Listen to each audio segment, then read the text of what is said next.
आणि अंबेजोगाईला ॲडमिट झाल्यानंतर अंबेजोगाईच्या हॉस्पिटलमध्ये मुंडे साहेब मला भेटायला आले आणि तिथं माझ्या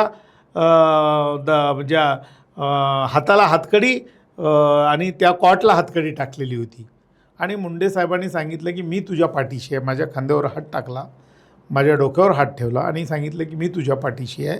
मला संघर्ष करणारे कार्यकर्ते आवडतात आणि निश्चितपणे तो आंबेडकरी समाजासाठी किंवा वंचित घटकासाठी संघर्ष करणारा कार्यकर्ता आहेस, मी तुझ्या पाठीशी आहे. म्हणून मुंडे साहेबांनी मला माझ्या पाठीवरती थाप आणि डोक्यावर हात ठेवला आणि त्यावेळेसपासून मुंडे साहेबाचे माझे एवढे घनिष्ठ संबंध आले की मला वाटतं आहे की मी माझ्या आयुष्यामध्ये तेवढे घनिष्ठ संबंध माझ्या सख्ख्या भावाचे आले नाही. 1990चा साल असेल, 87चा 1922 वर्षी अशी तुम्हाला थाप मिळाली, खूप बळ आलं असेल. प्रचंड बळ आलं मला.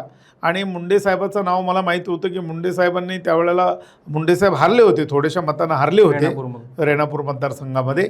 परंतु मुंडे साहेब हे चळवळीतले कार्यकर्ते आहेत, त्या नेते आहेत आणि चळवळीमध्ये मुंडे साहेबांचं एक नाव आम्हाला प्रेरणादायी होतं आणि म्हणून मुंडे साहेबांनी आपल्या पाठीवरती हात टाकला आणि डोक्यावरती हात ठेवला. हेच बळ मला प्रचंड ऊर्जा देणारं होतं. ह्याच ऊर्जेमुळे तुम्ही पवारांवर अंडे फेकून परत तडीपार झाला होता? नाही, पवार साहेबावरती अंडे आणि पवार साहेबाच्या सभेमध्ये गोंधळ घालण्याचं जे केलं, काय राडा काय होता? तो राडा म्हणजे नामांतर झालं पाहिजे असं आम्हाला वाटतं की शरद पवार साहेब फसवत होते. आणि मी लहान होतो त्या काळामध्ये, मी ऐकत होतो. मी 8वीच्या वर्गामध्ये होते 1978ला. 7वीच्या वर्गात होतो.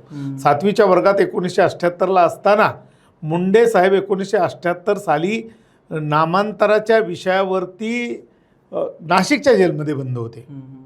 मुंडे साहेबांनी, प्रमोदजी महाजन आणि दलित पॅंथरचे काही कार्यकर्ते. म्हणजे मुंडे साहेब हा नामांतरवादी व्यक्तिमत्व आहे.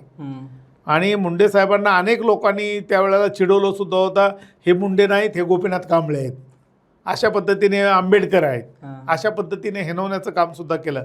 परंतु सामाजिक न्यायाची भूमिका मुंडे साहेबांनी कधीच सोडली नाही.